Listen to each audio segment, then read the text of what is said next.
গতকাল 25 জুলাই সকাল থেকে বিভিন্ন সোশ্যাল মিডিয়াতে ইউটিউবেতে একটি ভিডিও প্রচার করা হয়েছে খুবই নোংরা ধরনের, যেখানে স্ত্রী পুরুষ চরিত্র দেখা যাচ্ছে। তাদের মধ্যে যে পুরুষ চরিত্র তার সঙ্গে আমার নাম যুক্ত করার চেষ্টা হচ্ছে।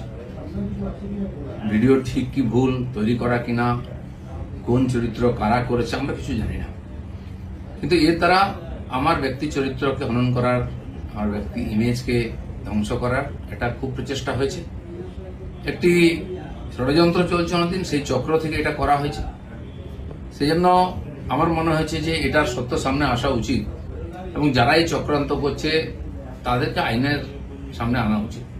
আমি পুলিশের সাইবার ক্রাইমেতে সর্বোচ্চ অফিসেতে আমার তরফ থেকে কমপ্লেন করেছি যাতে এই তদন্ত করা হয় এবং যারা এই চক্রান্তে যুক্ত তাদেরকে এক্সপোজ করে আইনের সামনে আনে, আইনের দ্বারা সাজা দেওয়া হয়।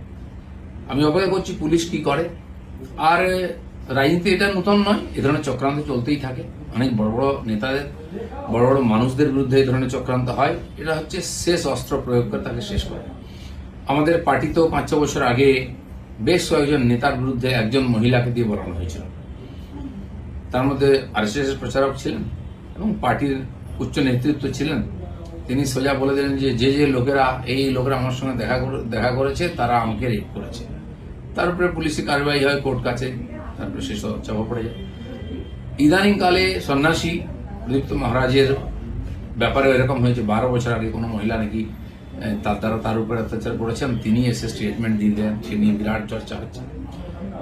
এ ধরনের ঘটনা লাগাতার হয়। আমাদের পার্টির একজন বরিষ্ঠ নেতা আছেন মাননীয় সঞ্জয় যোশী, তার বিরুদ্ধে বিভিন্ন এই ধরনের ভিডিও সিডি করে সারা দেশে পাঠানো হয়েছিল। অনেক এটা নিয়ে আলোচনা হয়, পরে যখন ফরেন্সিক টেস্ট হয় দেখা গেল সেটা ফেক ছিল। এই জন্য আমার ব্যক্তিগতভাবে যেহেতু আমাকেই আক্রমণ করা হবে, বদনাম করার চেষ্টা হচ্ছে, আমি পুলিশের কাছে, আইনের কাছে গেছি। আমি দেখতে চাই পুলিশ কি করে এই ধরনের চক্রান্তে, কারণ এর তো কারোর বিরুদ্ধে লড়াই করা সম্ভব নেই হবে। টাকা পয়সা দিয়ে চক্রান্ত করে যে কোনো মানুষকে যে কোনো সময় বদনাম করার চেষ্টা হচ্ছে। তো সেই চেষ্টার বিরুদ্ধে আইন আদালত একমাত্র আমাদের রাস্তা।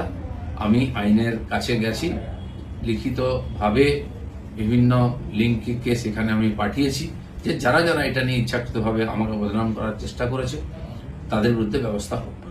দাদা, এটা কি রাজনীতি তো নোংরামি দিয়ে হয়, কিন্তু কত নোংরামি হবে, কত নিচে নামতে পারবে।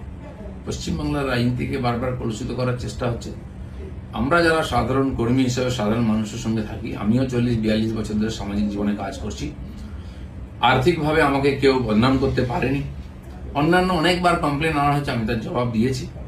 এই লড়াইটাও আমার ব্যক্তিগত লড়াই, আমি পার্টিকে মধ্যে ইনভলভ করিনি। এই লড়াইটা আমি লড়ছি। আমি জানি না রাজনীতি কত নিচে নামবে, সেই জন্য এই চক্রান্তের যে রহস্য সেটা উদ্ঘাটিত হওয়া উচিত।